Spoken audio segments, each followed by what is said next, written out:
Hey everyone, is it Thursday now? I don't know how well this is going to work. I have my phone on like this tripod thing on my leg.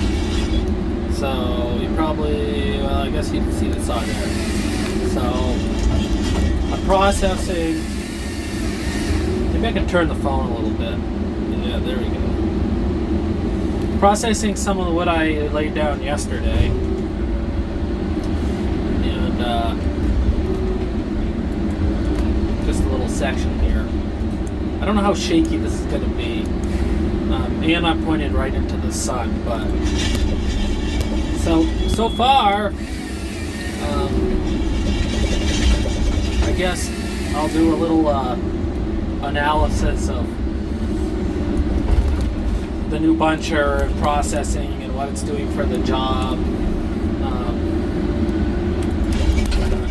Trying to go a little slower here so I don't shake you guys to death.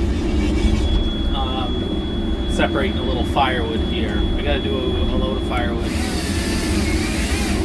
to a friend of mine. But so far, it's only been a week or so.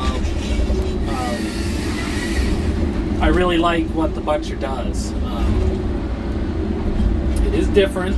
I think I probably had some expectations that were unrealistic as far as how much free time I was going to have with the buncher, and not necessarily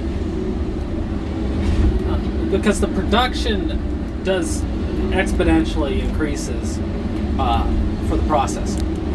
But I think thought I was going to have a little more free time to be able to do some other things, look at jobs, do some paperwork, stuff like that.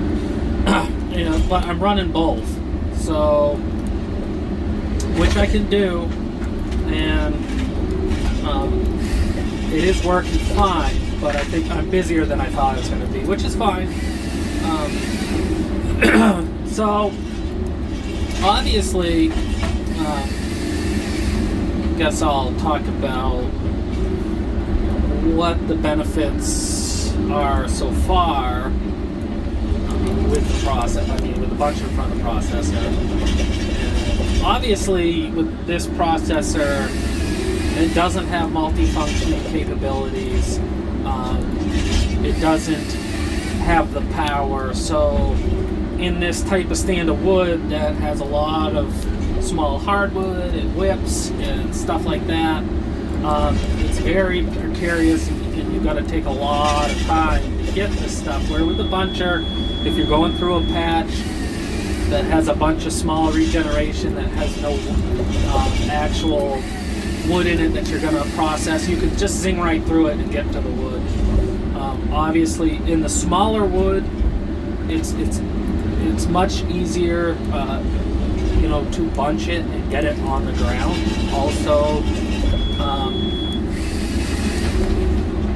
I think you end up getting more wood because there's just wood that you would not have gone after. So inherently, you do have to pay attention to how much you're cutting. So that's something that I'll have to adjust to a little bit. So obviously, big wood, it makes it a lot easier. Trail spacing, and that. And it's a little different because it's this other step. So I guess I'm getting used to like how long it's going to take me to get to do a job. Like this job that we're doing now, I don't know, 25, 30 acres, and it's just now that there's this extra step, how long does the job last between when the buncher is done and the forwarder's done? But I think in the process of things, it will be good for me because the buncher will be done before the processor and forwarder, so it'll force me to kind of be looking out a little more forward, a little quicker to what we're doing next. think that's a plus. It does look a little different. It's a lot easier to cut straight trails, which is not really what I'm looking for. So you have to consciously pay attention to putting a little zig and a little zag in. More for aesthetics than anything else. I don't think stumpage, it's a good look to have these big, long, straight corn road trails.